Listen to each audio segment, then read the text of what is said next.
Hello ಎಲ್ರಿಗೂ. ಇವತ್ತಿನ recipe ಬಂದುಬಿಟ್ಟು 3 ಥರದ ಈವ್ನಿಂಗ್ ಸ್ನ್ಯಾಕ್ಸ್ ಅಥವಾ ಇಫ್ತಾರ್ ರೆಸಿಪಿನ ಹೇಳಿಕೊಡ್ತಾ ಇದ್ದೀನಿ. ಮೊದಲನೇದಾಗಿ ಚಿಕನ್ ಸ್ಟೀಮ್ಡ್ ಕಟ್ಲೆಟನ್ನು ಹೇಗೆ ಮಾಡೋದಂತ ನೋಡೋಣ. ಮೊದಲು ಒಂದು ಮಿಕ್ಸಿ ಜಾರಿಗೆ 300 ಗ್ರಾಮ್ ಚಿಕನ್ ಹಾಗೂ ಹಸಿಮೆಣಸಿನಕಾಯಿ, ನಿಮಗೆ ಖಾರಕ್ಕೆ ಎಷ್ಟು ಬೇಕೋ ಅಷ್ಟು ತಗೊಳ್ಬೋದು, ಅದನ್ನು ಚೆನ್ನಾಗಿ ರುಬ್ಕೊಳ್ಳಿ, ಫೈನ್ ಪೇಸ್ಟ್ ಮಾಡ್ಕೊಳ್ಳಿ.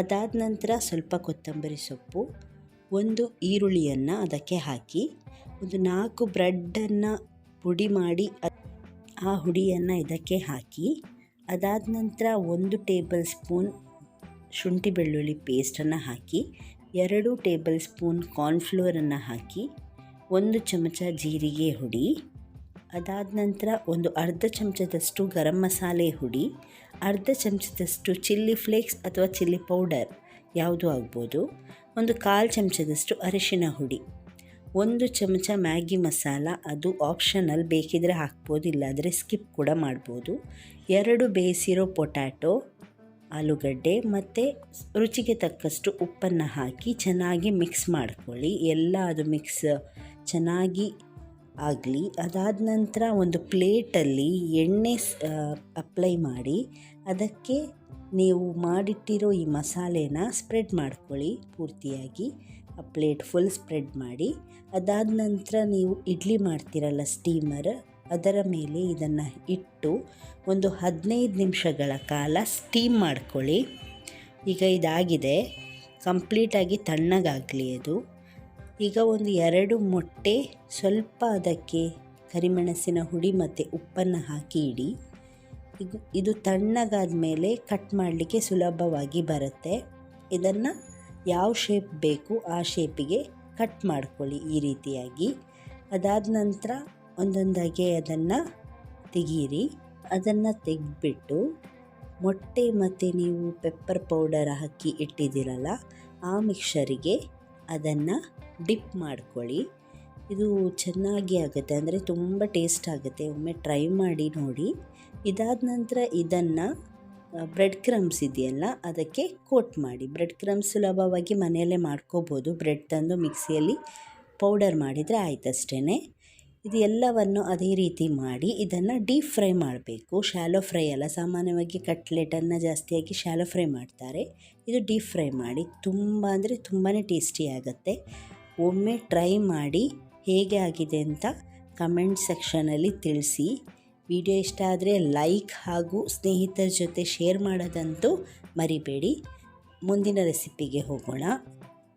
ಚಿಕನ್ ಆಲೂ ಟೋಸ್ಟ್, ಇದನ್ನು ಹೇಗೆ ಮಾಡೋದಂದರೆ 3ರಿಂದ 4 ಪೊಟ್ಯಾಟೊ ಅನ್ನು ಒಂದು ಬೌಲಲ್ಲಿ ಹಾಕಿ, 1 ಕಪ್ ಬಾಯ್ಲ್ ಮಾಡಿ ಶ್ರೆಡ್ ಮಾಡಿರುವಂಥ ಚಿಕನ್ ಮತ್ತು ಒಂದು ಅರ್ಧ ಕ್ಯಾಪ್ಸಿಕಮ್, 1 ಚಮಚದಷ್ಟು ಹಚ್ಚ ಖಾರದ ಹುಡಿ, 1 ಚಮಚದಷ್ಟು ಪೆಪ್ಪರ್ ಹುಡಿ, ಕರಿಮೆಣಸಿನ ಹುಡಿ, ರುಚಿಗೆ ತಕ್ಕಷ್ಟು ಉಪ್ಪು, ಸ್ವಲ್ಪ ಉಪ್ಪಾಕಿ, ಸ್ವಲ್ಪ ಕೊತ್ತಂಬರಿ ಸೊಪ್ಪನ್ನು ಹಾಕಿ, 1 ಟೇಬಲ್ ಚಮಚದಷ್ಟು ಸೋಯಾ ಸಾಸನ್ನು ಹಾಕಿ, ಮತ್ತು 1 ಮೊಟ್ಟೆಯನ್ನು ಬೀಟ್ ಮಾಡಿ ಹಾಕ್ಕೊಳ್ಳಿ ಚೆನ್ನಾಗಿ. ಇದೆಲ್ಲವನ್ನು ಮಿಕ್ಸ್ ಮಾಡ್ಕೊಳ್ಳಿ. ನೀವು ಉಪ್ಪನ್ನು ನೋಡಿ ಹಾಕಿ, ಯಾಕಂದರೆ ಪೊಟ್ಯಾಟೊಗೂ ಆಲ್ರೆಡಿ ಉಪ್ಪನ್ನು ಹಾಕಿರ್ತೀರಲ್ಲ ಅದಕ್ಕೆ. 1 ಸಣ್ಣ ಈರುಳ್ಳಿಯನ್ನು ಹಾಕಿ ಪುನಃ ಮಿಕ್ಸ್ ಮಾಡಿ. ಈಗ ಒಂದು ಬ್ರೆಡ್ ಸ್ಲೈಸನ್ನು ತಗೊಂಡು ಅದರ ಸೈಡ್ ಇದೆಯಲ್ಲ ಎಡ್ಜಸ್, ಅದನ್ನು ಕಟ್ ಮಾಡಿಕೊಂಡು ನೀವು ಮಾಡಿಟ್ಟಿರೋ ಈ ಮಸಾಲೆನ ಸ್ಪ್ರೆಡ್ ಮಾಡ್ಕೊಳ್ಳಿ. ಬ್ರೆಡ್ಡಿಗೆ ಪೂರ್ತಿಯಾಗಿ ಸ್ಪ್ರೆಡ್ ಮಾಡಿ ಅದನ್ನು ಕಟ್ ಮಾಡಿ. ಬೇಕಿದ್ರೆ ನೀವು ಫುಲ್ ಹಾಗೇನೂ ಇಟ್ಕೋಬೋದು, ಆದರೆ ಕಟ್ ಮಾಡಿದರೂ ಆಗ್ಬೋದು, ನಿಮಗೆ ಹೇಗೆ ಅನಿಸುತ್ತೆ ಹಾಗೆ ಮಾಡಿ. ಇದನ್ನು ಡೈರೆಕ್ಟಾಗಿ ಈಗ ಬ್ರೆಡ್ ಕ್ರಮ್ಸಲ್ಲಿ ಹೀಗೆ ಡಿಪ್ ಮಾಡಿ ಕೋಟ್ ಮಾಡಿ. ಮೊಟ್ಟೆಯಲ್ಲಿ ಡಿಪ್ ಮಾಡೋ ಅವಶ್ಯಕತೆ ಏನಿಲ್ಲ, ಜಸ್ಟ್ ಹೀಗೇ ಡೈರೆಕ್ಟಾಗಿ ಅದನ್ನು ಕೋಟ್ ಮಾಡಿ. ಅಂದರೆ ಆಲ್ರೆಡಿ ನೀವು ಮೊಟ್ಟೆ ಹಾಕಿದ್ದೀರಲ್ಲ ಮೊದಲೇ, ಅದಕ್ಕೋಸ್ಕರ. ಈಗ ಬಟರು ಆಗುತ್ತೆ, ಎಣ್ಣೆ ಅಥವಾ ಗೀ ಯಾವುದೂ ಆಗುತ್ತೆ, ಅದನ್ನು ಹಾಕಿ ಶಾಲೋ ಫ್ರೈ ಮಾಡಿ. ಇದನ್ನು ಬಟರ್ ಅಥವಾ ಗೀ ಹಾಕಿದರೆ ತುಂಬ ಒಳ್ಳೆ ಘಮ ಘಮ ಅಂತ ಪರಿಮಳ ಬರುತ್ತೆ. ಇದು ತುಂಬಾ ಟೇಸ್ಟಿ ಆಗುತ್ತೆ, ಕ್ರಿಸ್ಪಿಯಾಗಿ ತಿನ್ನೋದಕ್ಕೆ ತುಂಬಾ ಟೇಸ್ಟಿ ಆಗುತ್ತೆ. ಒಮ್ಮೆ ಇದನ್ನು ಟ್ರೈ ಮಾಡಿ ನೋಡಿ ಹೇಗಾಗಿದೆ ಅಂತ ಕಮೆಂಟ್ ಸೆಕ್ಷನಲ್ಲಿ ತಿಳಿಸಿ. ಈಗ ಮೂರನೇ ರೆಸಿಪಿ ಬಂದುಬಿಟ್ಟು ಚಿಕನ್ ಕುಲ್ಫಿಯನ್ನು ಹೇಗೆ ಮಾಡೋದಂತ ನೋಡೋಣ. ಇದಕ್ಕೆ ಚಿಕನನ್ನು ಬೋನ್ಲೆಸ್ ಚಿಕನನ್ನು ತಗೊಳ್ಳಿ. ಎಷ್ಟು ಬೇಕೋ ಅಷ್ಟು ತಗೊಳ್ಬೋದು.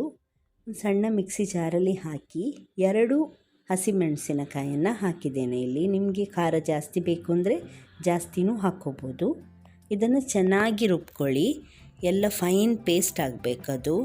ಸ್ವಲ್ಪನೂ ಹೀಗೆ ಇರಬಾರ್ದು. ಫುಲ್ಲು ಫೈನ್ ಪೇಸ್ಟ್ ಮಾಡಿ. ಈ ಥರ ನೋಡಿ, ಮುಟ್ಟಿದರೆ ಈ ಥರ ಆಗಬೇಕು. ಹಾಗೆ ಮಾಡಿ ಅದಾದ ನಂತರ ಒಂದು ಮಿಕ್ಸಿಂಗ್ ಬೌಲಿಗೆ ಅದನ್ನು ಹಾಕ್ಕೊಳ್ಳಿ.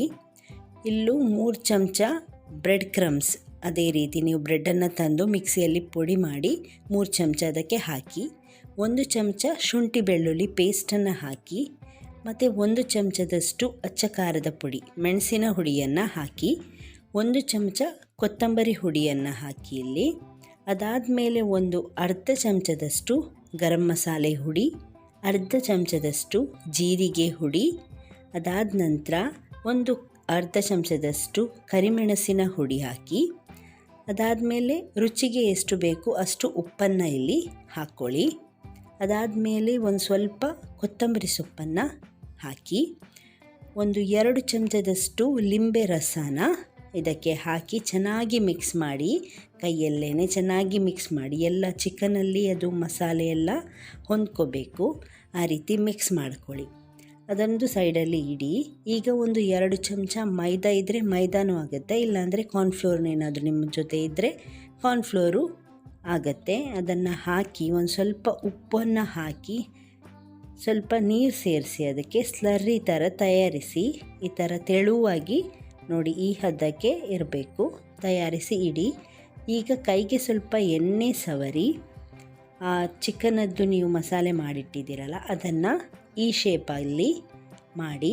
ಅದಾದ ನಂತರ ಒಂದು ಕ್ಯಾಂಡಿಯದ್ದು ಸ್ಟಿಕ್ ಸಿಗುತ್ತಲ್ಲ ನಿಮಗೆ, ಐಸ್ ಕ್ಯಾಂಡಿ ಆ ಥರದ್ದು ಸ್ಟಿಕ್, ಐಸ್ ಕ್ರೀಮ್ ಸ್ಟಿಕ್ ಸಿಗುತ್ತಲ್ವ, ಅದಕ್ಕೆ ಈ ಥರ ಅದನ್ನು ಹಾಕಿ ಶೇಪ್ ಕೊಡಿ. ಸ್ವಲ್ಪ ಹೀಗೆ ಪ್ರೆಸ್ ಮಾಡಿ, ಅಂದರೆ ಅದು ಅದರಲ್ಲಿ ಚೆನ್ನಾಗಿ ಅಂಟ್ಕೊಳ್ಳಿ ಅಂತಷ್ಟೇ.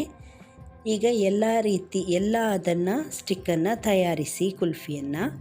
ಈಗ ನೀವು ಮಾಡಿಟ್ಟಿರೋ ಮೈದಾ ಸ್ಲರ್ರಿ ಅಥವಾ ಕಾರ್ನ್ಫ್ಲೋರ್ ಸ್ಲರ್ರಿ ಯಾವುದು ಆಗುತ್ತೆ ಅದಕ್ಕೆ ಇದನ್ನು ಡಿಪ್ ಮಾಡಿ ಈ ಥರ ನೋಡಿ. ಅದಾದ ನಂತರ ಬ್ರೆಡ್ ಕ್ರಮ್ಸಲ್ಲಿ ಕೋಟ್ ಮಾಡಿ, ಅದನ್ನು ಚೆನ್ನಾಗಿ ಕೋಟ್ ಮಾಡಿ, ಎಳ್ಳು ಬಿಡ್ದಂಗೆ ಈ ರೀತಿ ಕೋಟ್ ಮಾಡಿ. ಆದಮೇಲೆ ಎಲ್ಲನೂ ಕೋಟ್ ಮಾಡಿ ಪ್ರಿಪೇರ್ ಮಾಡಿಡಿ ಮೊದಲಿಗೆ. ಅದಾದ ನಂತರ ಎಣ್ಣೆಯಲ್ಲಿ ಈ ಥರ ಫ್ರೈ ಮಾಡಿ. ಡೀಪ್ ಫ್ರೈ ಮಾಡಬೇಕು ಅಂತಿಲ್ಲ, ಶಾಲೋ ಫ್ರೈ ಮಾಡಿದರೂ ನಡೆಯುತ್ತೆ. ಡೀಪ್ ಫ್ರೈನೂ ಮಾಡ್ಬೋದು, ಶಾಲೋ ಫ್ರೈನೂ ಮಾಡ್ಬೋದು. ಈ ಥರ ಮಾಡಿ ತುಂಬಾ ಟೇಸ್ಟಿ ಆಗುತ್ತೆ. ಮಕ್ಕಳಿಗಂತೂ ತುಂಬಾ ಇಷ್ಟ ಆಗುತ್ತೆ. ದಯವಿಟ್ಟು ಈ 3 ರೆಸಿಪಿಯನ್ನು ಈ ಸಲ ಇಫ್ತಾರಿಗೆ ಮಾಡಿ ನೋಡಿ. ಇಷ್ಟ ಆದರೆ ಲೈಕ್, ಶೇರ್ ಹಾಗೂ ಸಬ್ಸ್ಕ್ರೈಬ್ ಮಾಡೋದನ್ನು ಮರಿಬೇಡಿ. ಇನ್ನೊಂದು ವಿಡಿಯೋದಲ್ಲಿ ಸಿಗ್ತೀನಿ. ಧನ್ಯವಾದಗಳು.